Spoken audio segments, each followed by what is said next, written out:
Assalamualaikum warahmatullahi wabarakatuh. Kembali lagi di channel Bagong Cerpen. Untuk kisah kali ini saya akan membawakan sebuah cerita yang berjudul Lolos dari Tumbal Pesugihan karena Arwah Kakek Buyut. Sebelum kita lanjut ke ceritanya, tekan dulu tombol like video ini. Dan jangan lupa tekan juga tombol subscribe channel ini.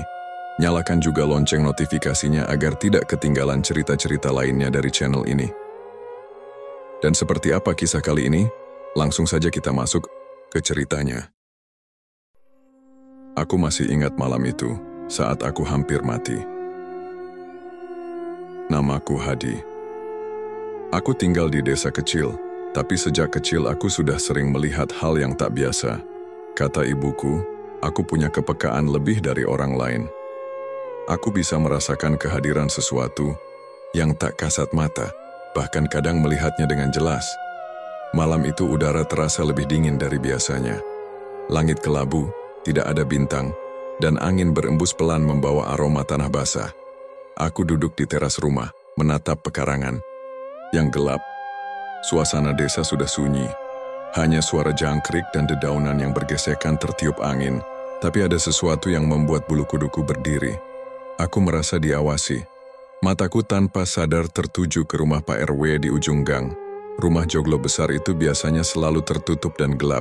Tapi malam ini ada cahaya samar dari jendelanya. Cahaya temaram seperti dari lampu minyak. Dan di balik tirai yang tipis aku melihatnya, sosok hitam, tinggi, tak bergerak tapi jelas-jelas ada di sana. Aku memicingkan mata, mencoba memastikan apa itu hanya pantulan. Tapi tidak, bayangan itu tetap di sana, menghadap lurus ke arahku. Napasku tercekat, tubuhku menegang. Lalu terdengar suara, lirih tapi jelas, seperti bisikan yang langsung menembus telingaku. Hadi. Darahku berdesir. Aku menoleh ke sekeliling, tapi jalanan kosong. Tidak ada siapapun, hanya angin yang berembus dingin. Keringat dingin mulai mengalir di pelipisku. Suara itu berasal dari arah rumah Pak RW. Jantungku berdetak lebih cepat.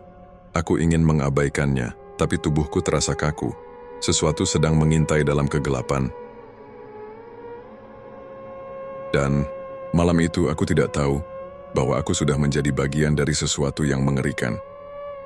Aku masih terpaku di tempatku, mencoba memahami apa yang baru saja terjadi. Bayangan hitam di balik jendela rumah Pak RW masih ada di sana, tidak bergerak, tapi jelas-jelas sedang memperhatikanku.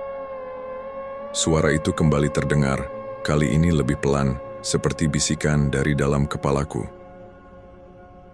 Hadi, datanglah. Dadaku terasa sesak. Jantungku berdetak begitu kencang hingga aku bisa mendengarnya sendiri. Aku ingin berlari masuk ke rumah tapi tubuhku terasa berat, seolah ada sesuatu yang menarikku ke arah rumah Pak RW. Tiba-tiba, suara pintu kayu berderit memecah kesunyian. Pintu rumah Pak RW terbuka perlahan. Cahaya temaram dari dalam rumah menyinari halaman. Aku menelan ludah, menunggu seseorang keluar. Tapi tidak ada siapapun. Aku mengalihkan pandanganku ke jendela. Bayangan hitam itu sudah menghilang. Angin malam berembus lebih kencang, membawa serta suara-suara aneh yang samar.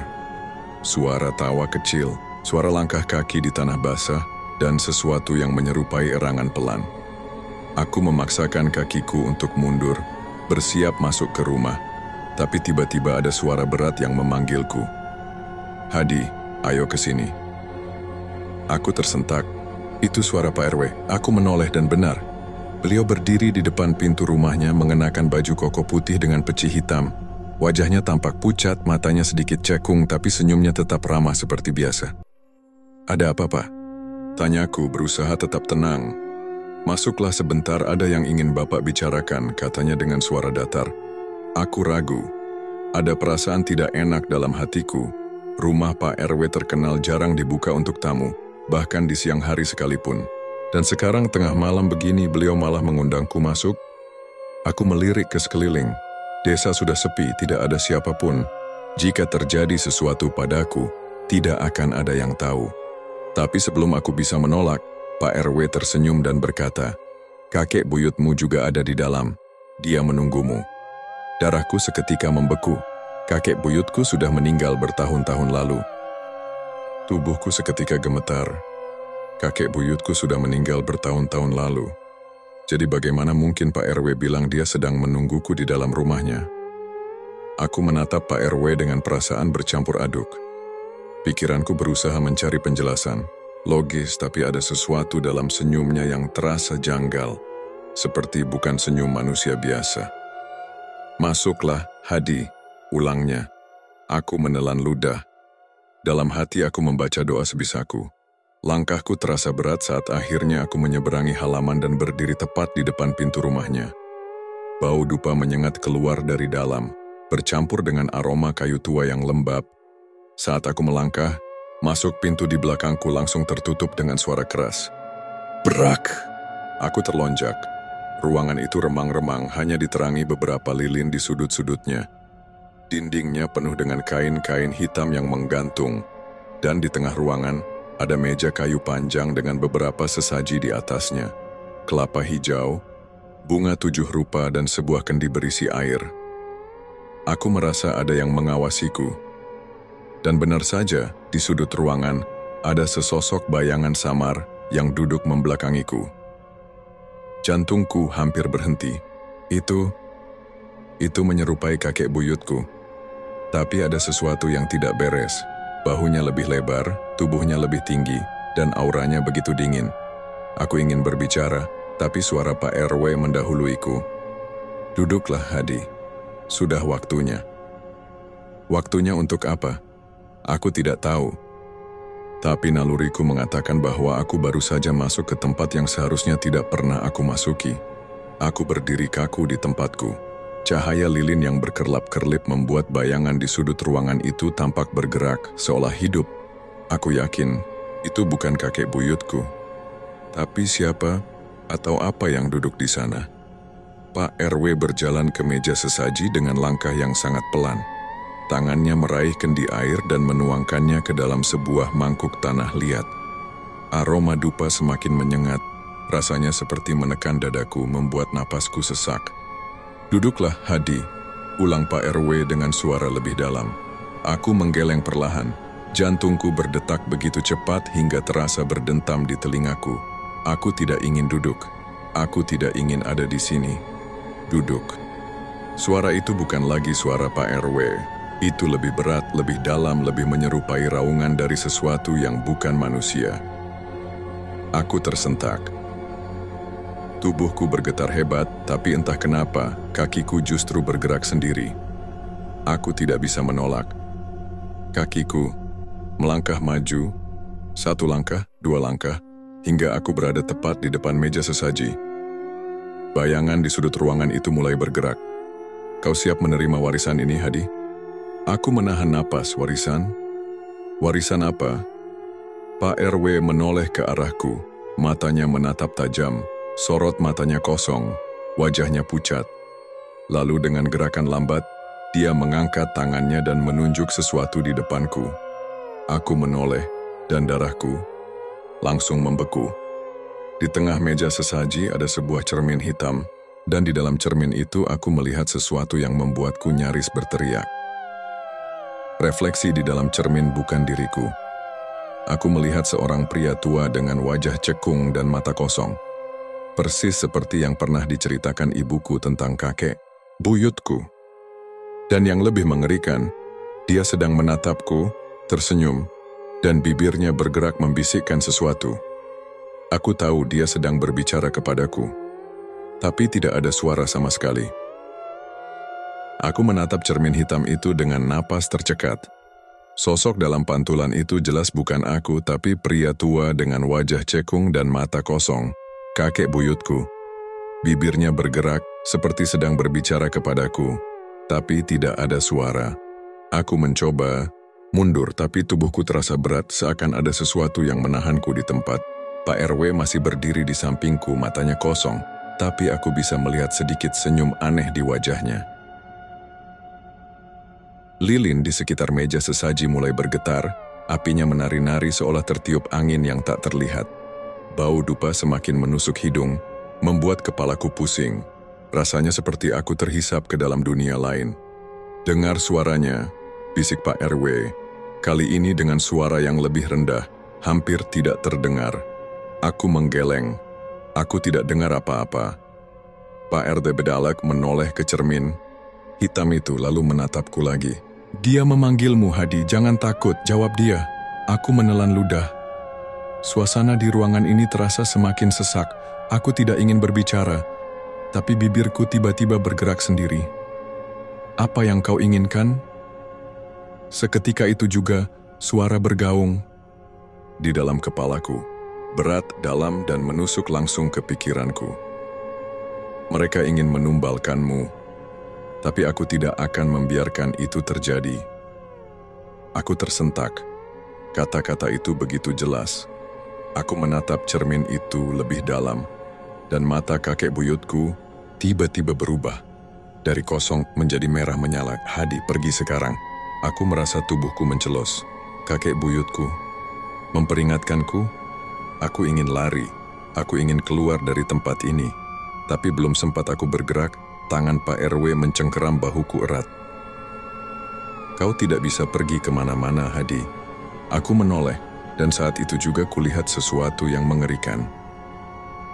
Bayangan besar hitam di sudut ruangan mulai bangkit, dan ia memiliki mata merah menyala, persis seperti di dalam mimpiku. Aku ingin menjerit, tapi suaraku tertahan di tenggorokan. Sosok itu bergerak, perlahan seperti kabut pekat yang mulai mengental menjadi sesuatu yang nyata. Bentuknya tinggi, lebih besar dari manusia manapun yang pernah kulihat, dengan sepasang tanduk melengkung di kepalanya. Matanya merah menyala, menatap langsung ke dalam jiwaku. Tiba-tiba tubuhku terasa berat, lututku melemas, seolah energi di dalam tubuhku tersedot habis. Aku bisa merasakan telapak tanganku berkeringat dingin, sementara Pak RW masih mencengkeram bahuku erat. Jangan melawan, Hadi. Suaranya terdengar datar tanpa emosi. Ini sudah takdirmu. Aku mencoba bergerak, tapi kakiku terasa terpaku ke lantai. Sosok itu semakin mendekat, bayangannya membesar, menutupi hampir seluruh ruangan. Aku bisa mendengar desahan napas beratnya, seperti makhluk buas yang baru saja bangun dari tidurnya. Saat itu juga, udara di sekitarku menjadi sangat dingin. Lilin-lilin di sekitar ruangan mulai redup, dan cermin hitam di hadapanku bergetar keras. Lalu, suara berat itu kembali terdengar di kepalaku. Jangan takut, Hadi. Aku tahu itu suara kakek buyutku. Bayangan besar itu mengangkat tangannya. Aku tidak bisa melihat dengan jelas, tapi aku tahu itu bukan tangan manusia. Jari-jarinya panjang dan kurus, dengan kuku tajam yang tampak seperti cakar. Aku akan mati.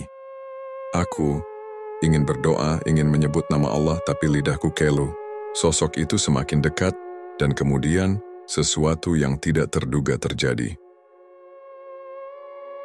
Cermin hitam di depanku meledak. Serpihannya melayang ke segala arah, dan di tengah-tengah kepingan kaca itu, aku melihat sosok lain berdiri di belakang bayangan hitam.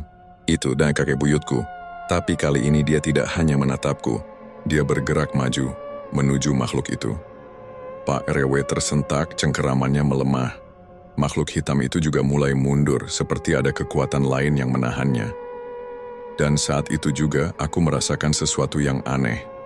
Sebuah dorongan kuat di dalam dadaku. Nari. Tanpa berpikir panjang, aku membuka mulutku dan berteriak sekuat tenaga. Allahu Akbar. Ruangan itu bergetar hebat, dan makhluk hitam itu mengeluarkan suara raungan keras yang memekakan telinga. Tubuhnya mulai pecah, menjadi serpihan bayangan, seolah-olah sedang dilumat oleh sesuatu yang lebih kuat darinya. Pak RW menjerit, mundur, dengan wajah ketakutan. Aku jatuh terduduk, dadaku naik turun dengan cepat.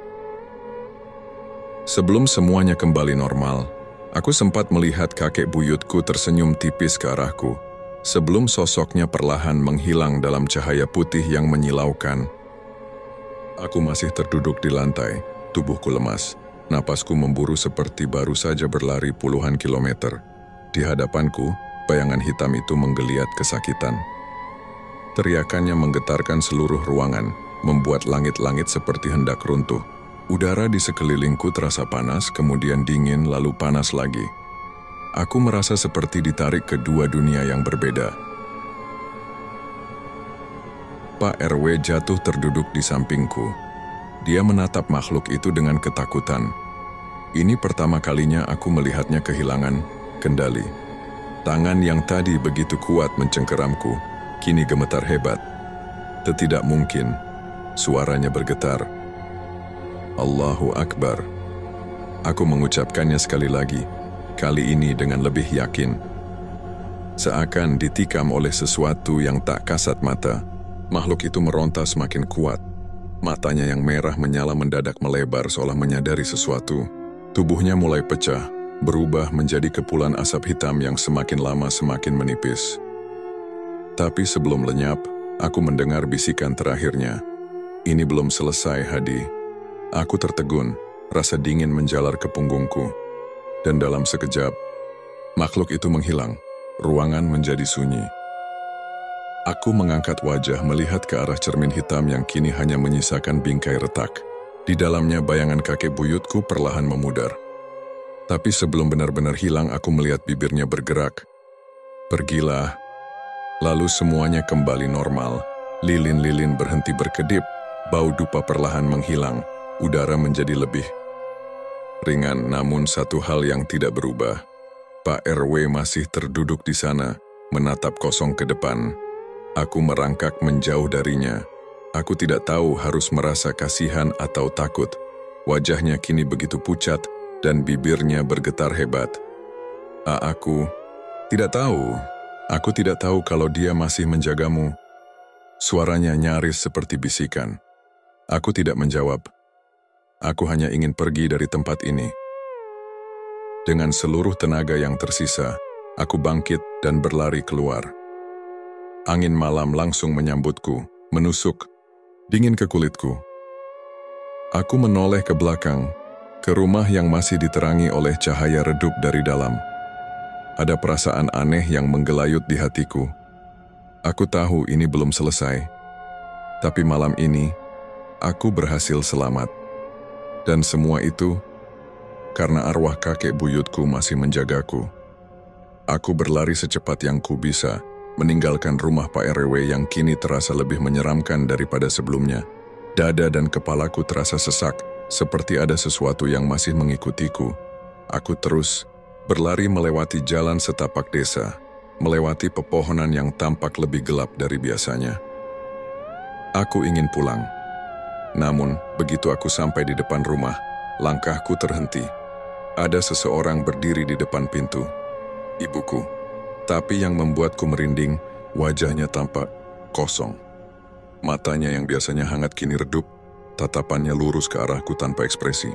Tubuhnya sedikit membungkuk dan di tangannya ada sesuatu.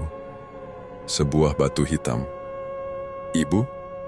Aku mencoba memanggil, tapi suaraku terdengar serak. Ia tidak menjawab. Perlahan, dia mengangkat tangan yang memegang batu itu dan berbisik pelan, "Jangan pergi, Hadi. Kamu harus menyelesaikannya." Seketika hawa dingin menyelimuti tubuhku. Aku mundur selangkah. Ada yang tidak beres. Dari dalam rumah, aku mendengar suara ayah memanggil-manggil namaku. Tapi anehnya, suara itu terdengar seperti bergema, seolah berasal dari tempat yang jauh. Aku mulai menyadari sesuatu. Ini bukan ibuku. Aku menelan ludah. Sesuatu sedang bermain dengan pikiranku. Aku menutup mata, mencoba mengendalikan diriku. Kakek buyutku telah menyelamatkanku dari makhluk hitam itu. Tapi mengapa aku masih merasa diincar? Tiba-tiba aku teringat sesuatu yang pernah dikatakan ibuku saat aku kecil. Jangan pernah menerima sesuatu yang tidak kamu mengerti, Hadi. Tidak semua yang terlihat nyata itu benar-benar ada. Mataku terbuka. Aku harus bertindak. Aku menghela. Napas dalam-dalam, lalu dengan suara lantang aku membaca ayat kursi. Seketika angin bertiup kencang. Ibuku atau makhluk yang menyerupainya menggeliat kesakitan. Batu hitam yang ia pegang bergetar hebat sebelum akhirnya pecah berkeping-keping di tanah. Jeritan menggema di seluruh desa, dan dalam sekejap semuanya kembali normal. Aku melihat ke depan, ibu sudah tidak ada. Rumahku terlihat seperti biasa, tidak ada keanehan, hanya keheningan. Aku melangkah masuk dengan hati-hati, masih belum percaya dengan apa yang baru saja terjadi. Di dalam, ayah dan ibu duduk di ruang tamu, terlihat seperti orang yang baru bangun tidur. "Kamu dari mana, Hadi?" tanya ayah heran. Aku tidak tahu harus berkata apa. Apa yang baru saja terjadi? Apa itu semua hanya ilusi? Tapi satu hal yang ku tahu, kutukan ini belum selesai. Aku duduk di ruang tamu, mencoba menenangkan diri. Masih sulit bagiku untuk membedakan mana yang nyata dan mana yang ilusi. Ibu dan ayah menatapku dengan khawatir. Mereka tidak tahu apa yang baru saja kualami. "Apa yang terjadi, Hadi?" Suara ibu, lembut, tapi aku bisa merasakan kegelisahan dalam nada bicaranya. Aku menarik napas dalam, lalu menceritakan semuanya. Tentang ritual pesugihan Pak RW, makhluk hitam yang hampir membawaku, dan bagaimana arwah kakek buyut datang menyelamatkanku. Ibu langsung menangis. Ia menggenggam tanganku erat, sementara ayah terdiam lama sebelum akhirnya berkata, "Aku sudah menduga." Aku menoleh, bingung. "Menduga apa ya?" Ayah memandang ke arah jendela, seolah mengumpulkan keberanian untuk berbicara. Lalu ia mulai bercerita, "Kakek buyutmu dulu adalah seorang penjaga desa, Hadi. Dia bukan orang sembarangan." Aku terkejut. "Penjaga desa?" Ayah mengangguk. "Dulu desa ini pernah dicengkeram oleh ilmu hitam. Ada banyak orang yang mencari pesugihan, mengorbankan nyawa, demi kekayaan. Kakek buyutmu lah yang melawan mereka." Aku tercekat. Aku ingat bagaimana sosoknya muncul dalam cermin hitam itu. "Apakah selama ini dia masih menjaga desa ini?" Ayah melanjutkan. "Dan aku yakin dia menyelamatkanmu karena darah yang kau warisi darinya." Aku terdiam lama. Ternyata ini bukan hanya tentang Pak RW. Ini tentang sesuatu yang lebih besar. Ibu menggenggam tanganku lebih erat. "Kita harus bersyukur, Hadi. Doa-doa kita menyelamatkanmu." Aku mengangguk.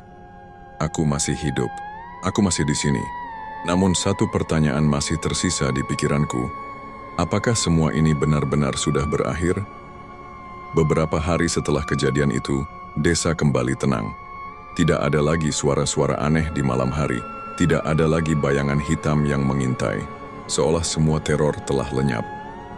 Pak RW, ia menghilang. Orang-orang desa bilang, ia pergi tanpa meninggalkan jejak. Rumahnya kosong, hanya tersisa perabotan berdebu dan dupa yang sudah lama mati. Tak ada yang tahu kemana ia pergi. Aku sendiri masih sering terbangun di malam hari, terbayang bagaimana aku hampir menjadi tumbal. Tapi setiap kali rasa takut itu datang, aku ingat satu hal. Kakek buyutku masih ada di suatu tempat menjagaku. Suatu pagi, saat aku membantu ibu membersihkan halaman, aku menemukan sesuatu yang aneh. Di depan rumah, di antara batu-batu kecil, ada sebuah benda yang tidak pernah kulihat sebelumnya. Sebuah keris kecil berwarna hitam. Aku mengambilnya dengan hati-hati. Begitu tanganku menyentuh gagangnya, ada rasa hangat yang menjalar ke tubuhku. Ibu, yang melihatku langsung pucat. "Letakkan, Hadi," katanya panik, tapi aku tidak merasa takut. Aku justru merasa tenang. Seolah aku baru saja menerima sesuatu yang selama ini tersembunyi. Aku menatap benda itu lekat-lekat, lalu menoleh ke arah ibu. "Bu, ini milik kakek buyut, kan?" tanyaku lirih. Ibu terdiam, lalu mengangguk perlahan. "Dia meninggalkannya untukmu, nak."